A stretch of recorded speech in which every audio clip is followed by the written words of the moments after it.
I'm the advocacy officer with the lesbians, gays, and bisexuals of Botswana. Our vision is to create an environment where diversity is tolerated and celebrated. And with our mission, basically, we're looking at creating an inclusive environment that protects and fulfills the rights of the LGBTI community. And in terms of an inclusive environment, we're looking at the legal policies, we're looking at the social welfare policies, and we're looking at the health policies that, in terms of their direction, we need to redirect them and actually focus on the needs of the LGBTI community. So that's what we're primarily looking at as Lekhabibo. Before the name of this Lekhabibo, we started as early as 1995. When we were at the Red Cross, while Red Cross was doing the testing and testing and counseling, all that, but that time, before what we call Developil today, that's where we started, that's where we formed the support group. That was the number one support group there. And then by that time, we had about 3 or 4 people who were really who were using the same sex, good men having sex with men.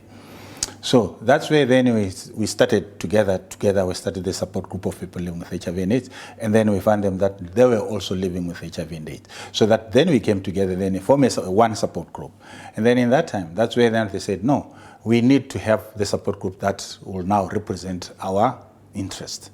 And then we said, okay, Ronawo will be now going together with, we are going our way as the straight people, because they used to call straight and what, I don't know whether they're straight and something like that. We are not registered as an organization, and Bonella is registered, and currently they're hosting us.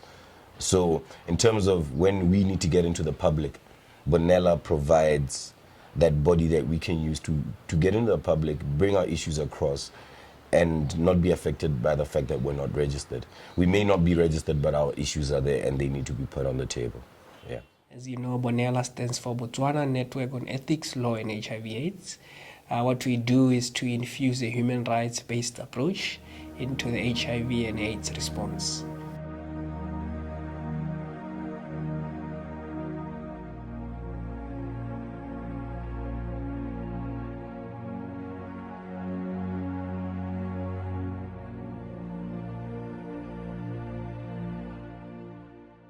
In 1998, we had our first meeting, as you recall, in this room, and we decided to have it over an Easter weekend. And some people were fairly fearful of coming to the meeting because it would be the first time that we'd create a space for people to talk fairly openly about their sexual orientation. We linked up with a group called GALS from Zimbabwe, Gays and Lesbians of Zimbabwe, and they facilitated the process. And the intention was really to try and come up with a document which summarized the aspirations and hopes, yes, that's right, lesbians, gays and bisexuals of Botswana, so the Lekhabibo Charter, which was not a legally enforceable or binding document, but really was a collection of the hopes of the community. And we'd been approached by somebody because Ganane had been arrested.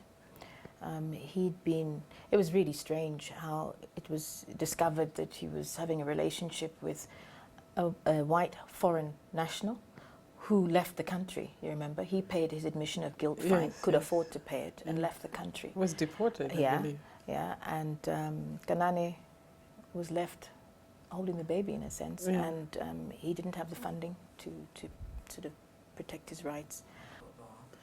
Well, I think the discriminatory challenge that they started with the Ganane case was twofold.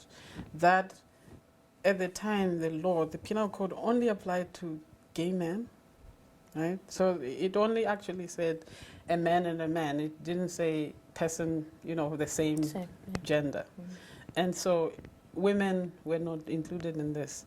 And so the application was twofold, that it was discriminatory on the basis of sex, and then the other discrimination on the basis of sexual orientation. At the same time, there was a review on all laws affecting the status of women. Yes. And so the government's response was to make sure that everything was gender neutral. Yeah. So that if if it applied to men, it should apply to women. And so when they were sweeping through the laws, they came across this provision that only applied to men and decided, well, it should apply to women as well. And so instead of removing it, they expanded it. And so that happened in 1998. So when the judgment came out, so the first argument fell away, because they said, well, the issue of discrimination has now been dealt with, and therefore it's now equally hunky-dory for both lesbians and gay men. And so they still had to deal with the issue of discrimination on the basis of sexual orientation, which they didn't. On the face of it, the law appears to be discriminatory. I already knew how I felt.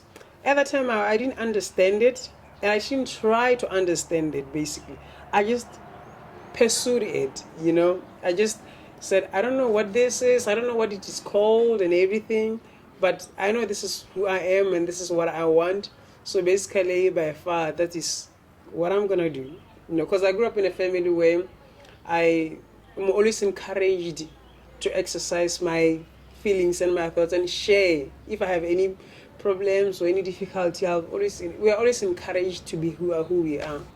I never had a conversation with my father about, like, I could say, I think this is how I'm feeling, this is what I think I'm experiencing and everything. I didn't put that on. I just became who I am, did everything the way I could that I felt were right, and he never judged me. He was like, oh, okay.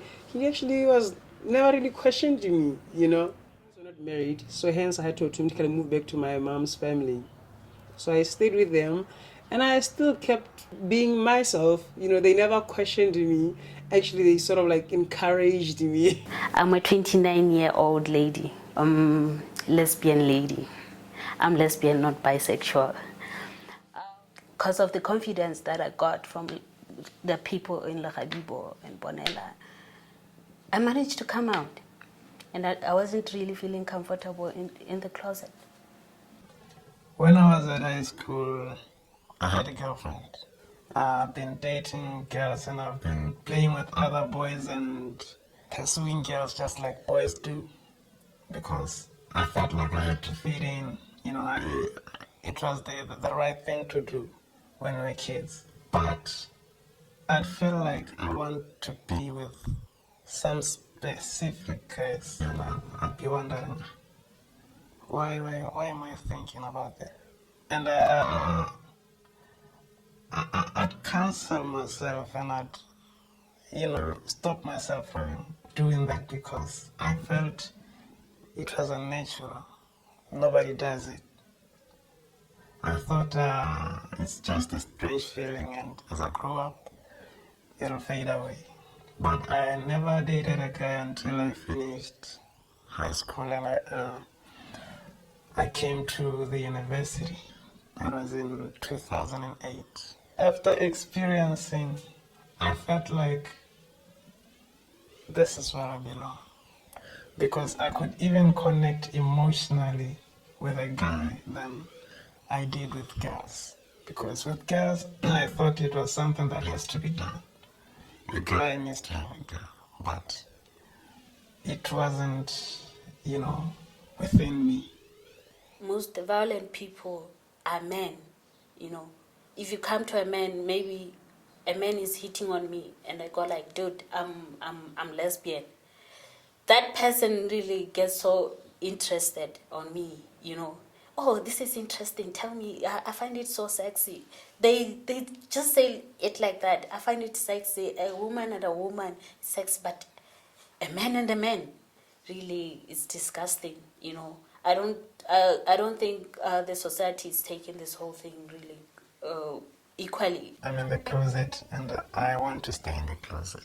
I don't want to come out of the closet, more especially to heterosexuals. Just like transgendered people,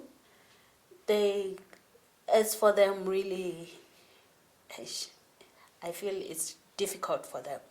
Talking about intersex and in transgendered individuals in Botswana is a very touchy subject. First of all, because of the whole general ideal that transgendered and intersex issues separate from the whole LGB issues. So we've got a very strong sense of culture as Botswana and tradition, therefore, that really says you either man or you woman. Men do this, women do this. And as such, when an individual, I think, is transgendered, it becomes more worse than if you had been perhaps gay or lesbian, because the whole issue of social roles and gender roles are pretty much still clear when it comes to the LGB community as opposed to transgender community, in that trying now transitioning from one gender, which was basically prescribed by family and society at that point, into one of one's choosing, is a mission that I think it puts a lot of people in confusion. That, okay, what's happening? How come somebody who is male-bodied can be busy with women chores? How is that permitted, and how is that even apparent in our culture? It's not Tswana, it's not African. These are some of the things that people often say towards transgendered people.